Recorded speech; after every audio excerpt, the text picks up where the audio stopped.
Bang!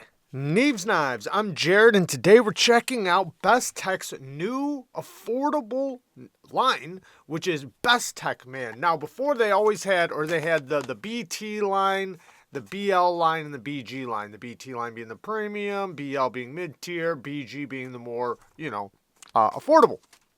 This is a new addition to be even more affordable than the BG line. And I think O Stop Hell is, I'm not sure if he's going to be the designer of them all, but I think they're teaming up with him. But anyways, let's get to their first model, which is the Dundee. Now, there's going to be, I think, 11 variations of this knife. I wish I would have gotten the micarta one because I know they're going to have a micarta one because I think this would look really slick in micarta. Beautiful drop point blade in D2 steel, and I'm going to take a guess. I don't know the price yet, but I'm going to take a guess at what I think the price is going to be with this, but you can see the overall measurements and everything right there. Great size. Great size knife. It's a full-size knife. Beautiful drop point blade. I think they called it a clip point, but I would call it a drop point. It does taper down really nicely. It's going to be great to get to utility cuts. You know, not going to be the best utility cutter, but you could definitely do it. And then you have a lot of cutting length. The geometry is average. You know, it's not super thin. It's not super thick. It's right there in the happy medium spot. In this case, we have the G10 scales, but like I said, it is going to come in different different scales, like micarta. Then we have a deep carry, beautiful inset clip with flat screws. Very simple, yet very well done.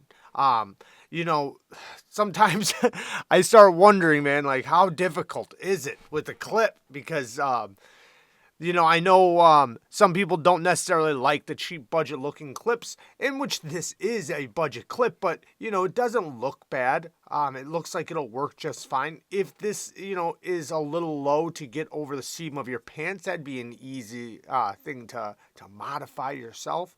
But anyways, looks good. Looks like it'll work good and be smooth in and out of the pocket. Now, it is very sleek when it's closed. The blade fits all the way inside the handle, except for a little you-know-what poking out right there. Now, this has the flipper deployment, and the flipper is extremely well jimped. Lots of traction in a good way. Extremely comfortable. Great platform for your finger. A lot of flipper tabs are very uncomfortable. This one is extremely comfortable, and the detent is probably a 9 out of 10, maybe an 8 out of 10. It's a great detent. Solid detent. And I don't mean strength-wise. I just mean perfect-wise. I don't think I could fail it. It is a perfect detent. Once you break the detent, it flies. I mean, there's no stopping. Fantastic detent. Knocked it out of the park. Now, the drop is a fall shut action. The detent, when you disengage it, a little late, but still easy to get past. So, no points taken away for that one. But you see right there, I did hit it. But, yeah, I can easily get past it. Now, I know the big question is, can you use the fuller? Can you use the fuller? Well, yes, you can, but I don't know if you can. It is very tight. I can do it, but I have to mush my skin in there and kind of, and then pow. So I can do it, and I was able to do it left-handed. I think I have a little bit more room left-handed, but because you have the lock bar that pops up right there. But I can do it. I don't think a lot of people are going to be able to do it, but I mean, I can even get the thumb flick if I no, the thumb flick sucks, but the reverse flick is almost there. Either way, this is a primary flipper, which in that case, they knocked it out of the park, right? Neutral ergos, and let's talk about this lock bar. So we have a liner lock. It does protrude on both sides, and they do cut it back a little bit farther on the show side. So great access to the lock bar.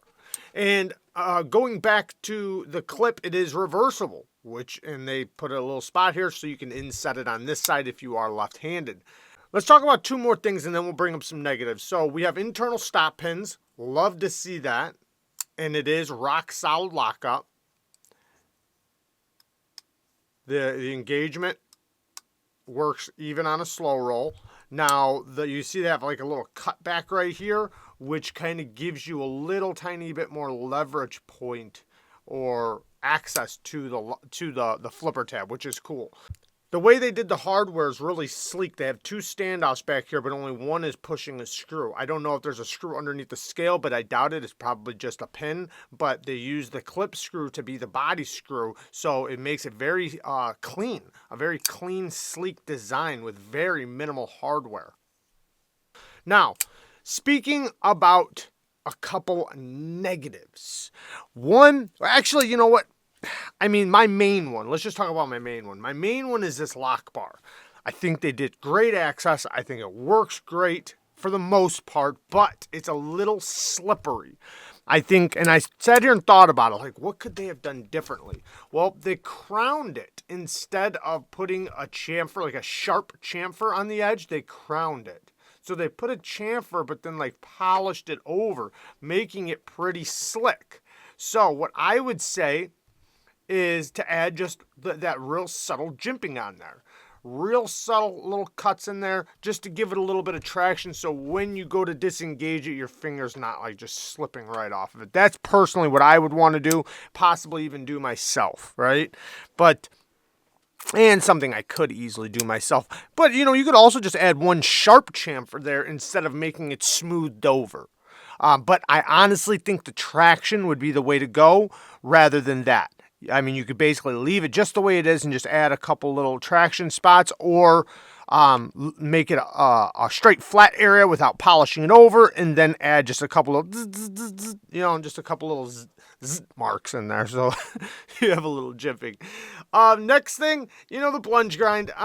I'm not gonna bitch about it too much in this one. This one's not horrible actually, but it does have a tapering plunge grind, and I can't tell if it stops right here or if it stops right at the edge. It's very difficult to tell, and that's one thing I always consider a negative, because to me, as of right now, it's gonna cause a smile when I sharpen it. Is it that big of a deal for a knife at this price? Not really, but it can be aggravating, and I think even people that are spending, even if they're only spending a few bucks, they still want a knife that looks clean after sharpening, and they don't want to chip their stones either. So, stones can be expensive. So, and the reason why I say chip is because when you have a thicker portion right there, in order to get to that part of the edge, you'll start hitting the thicker portion right there on the corner of your stone. But anyways, it's really not that big of a deal, and you can at least get one good sharpening before you'll hit that. And that's considering you lower back the angle. If you left it at the same angle it's at, it would be fine. You'd be able to get at least two sharpenings probably. But other than those two things, I can't really think of anything else that I really don't like about it. It is very well done. It feels like a budget knife that is very well done. And I think, it's eye appealing. It looks good. It functions really good. It is riding on ceramic caged bearings. And the thickness behind the edge is about 19 thousandths. So, after sharpening, it'll be a good 20 thousandths thick behind the edge, which is just fine. The blade stock thickness is not super thick. I measured it at like 122 thousandths, so good geometry. Now,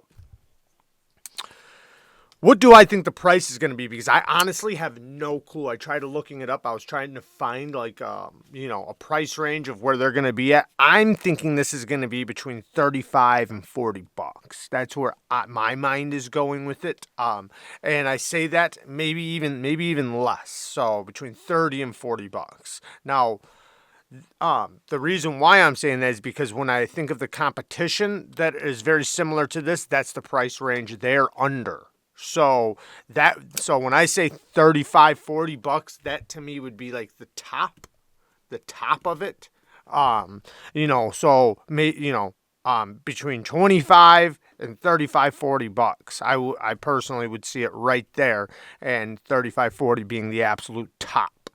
Personally, that's what I see because of other lines that I can think of where they're, doing very similar knives for less than 30. So they're very well done, by the way. Very well done. So if this can be in that price range as well, this is going to be great. And if they could match it, like under $30, holy cow, that would be amazing. But, I'm just, giving them a little bit of room of what I think this could be at, Anyways, but very cool, very well done, perfectly centered. Like I said, the action is fantastic. I think that this is a great knife. Great, all the way around for, especially considering what the price is probably going to be. At least what I'm speculating. But there you guys go. I love you guys. Thank you guys for watching. Peace.